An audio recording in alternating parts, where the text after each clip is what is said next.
दोस्तों, आज की गौतम बुद्ध कहानी के माध्यम से हम आपको बताएंगे कि बुद्ध के नजरिए से हमारे जीवन का मूल्य क्या है।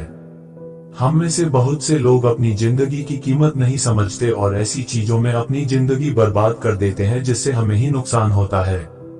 कुछ लोग शराब के पीछे, कुछ लड़कियों के पीछे और कुछ पैसों के पीछे अपना पूरा जीवन बर्बाद कर देते हैं। आज की बुद्ध कथा के माध्यम से आपको पता चलेगा कि हमारा जीवन कितना अनमोल है और हमें अपना यह अनमोल जीवन कैसे जीना चाहिए। एक समय की बात है, गौतम बुद्ध अपने शिष्यों को जीवन से जुड़ी अच्छी और बुरी बातों का ज्ञान दे रहे थे। सभी शिष्य बड़े ध्यान से उनकी बात सुन रहे थे। उन सभी में एक शिष्य ऐसा भी था जिसे प्रश्न पूछने की आदत थी।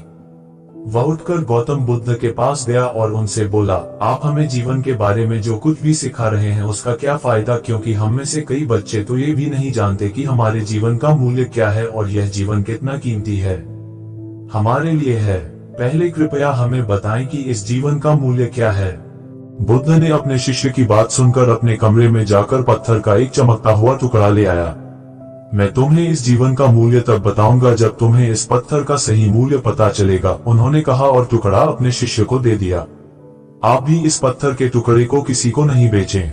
शिष्य गौतम बुद्ध की बात मानकर बाजार की ओर चले गए। उसने पहले बाजार में एक फल विक्रेता को देखा और उसे एक पत्थर दिखाकर पूछा, इस पत्थर के बदले तुम मुझे कितने फल दे सकते हो? फल विक्रेता ने कहा, ये पत्थर कोई खास नहीं है, लेकिन फिर भी मैं तुम्हें इसके बदले में 10 केले दे सकता हूँ।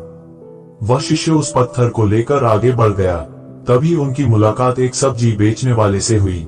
शिष्य ने सब्जी विक्रेता से पत्थर की कीमत पूछी। इस पत्थर की कीमत के बदले मैं तुम्हें अधिक से अधिक सब्जियों से भरा एक थैला दे सकता हूँ। सब्जी विक्रेता ने पत्थर को ध्यान से देखा। उस पत्थर को लेकर शिष्य एक सोने के व्यापारी के पास गया। पत्थर के उस टुकड़े की चमक देखते ही सुनार ने उसकी कीमत 100 सोने के सिक्के लगा दी। जब शिष्य ने टुकड़ा बेचने से इनकार कर दिया तो सुनार बदले में 200 सोने के सिक्के देने पर सहमत हो गया, लेकिन शिष्य ने वह पत्थर नहीं बेचा। इसके बाद शिष्य एक हीरे के व्यापारी के पास गया और पत्थर का टुकड़ा उसके सामने रख दिया। जैसे ही हीरे के व्यापारी ने उस पत्थर को देखा, उसने एक साफ कपड़ा बिछाया, उस पर पत्थर रखा, फिर उसकी परिक्रमा की और हाथ जोड़कर पत्थर को कपड़े में लपेटते हुए कहा, तुम जिसे साधारण समझ रहे हो उसकी कीमत पूछ रहे हो। पत्थर, दरअसल यह एक बहुमूल्य माणिक है। ऐसा माणिक हर किसी को नहीं मिलता। अगर मैं अपना सब कुछ बेच भी दूं, तो भी मैं उसकी कीमत नहीं चुका सकता। उस व्यापारी की बातें सुनकर शिष्य आश्चर्यचकित रह गया। वह भागता हुआ सीधा बुद्ध के पास आया और बाजार में जो कुछ भी हुआ उसे बताया।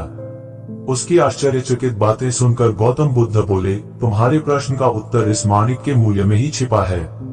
हमारा जीवन भी एक माणिक है। माणिक की तरह ये भी अनमोल है, लेकिन हम इस बात को हमेशा नजरअंदाज कर देते हैं और अपने जीवन की कीमत नहीं समझते हैं। हम दूसरों को देखकर और उनके जैसा जीने की कोशिश करके अपने जीवन का मूल्य कम कर देते हैं।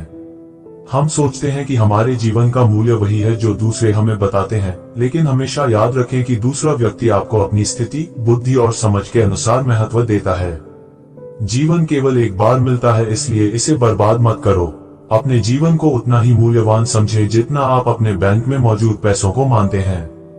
आज के समय में लोग प्यार, पैसा और दिखावा जैसी चीजों को अपनी जान से भी ज्यादा कीमती मानते हैं। लोग प्यार की वजह से आत्महत्या कर लेते हैं। पैसे के नाम पर वो ऐसे काम करने लगते हैं जिससे उनकी जिंदगी बर्बाद हो जाती है। नाम कमाने के नाम पर वो गलत काम करने लगते हैं। हमेशा याद रखें कि दिखावा करना जरूरी नहीं है। प्यार दोबारा पाया जा सकता है, पैसा दोबारा कमाया जा सकता है, लेकिन जिंदगी दोबारा नहीं पाई जा सकती। इसलिए अपना अनमोल जीवन अच्छे से जिएं। हर सेकंड का आनंद लें। कभी यह मत सोचो कि तुम इस दुनिया में किसी काम के नहीं हो। ये कभी मत सोचो कि तुम्हारा जीवन निरर्थक है। तुम्हारे होने या न होने से कोई फर्क नहीं पड़ता। जब भी आपके मन में ऐसे नकारात्मक विचार आएं, तो बस खुद को याद दिलाएं कि जीवन एक रत्न है और यह अमूल्य है।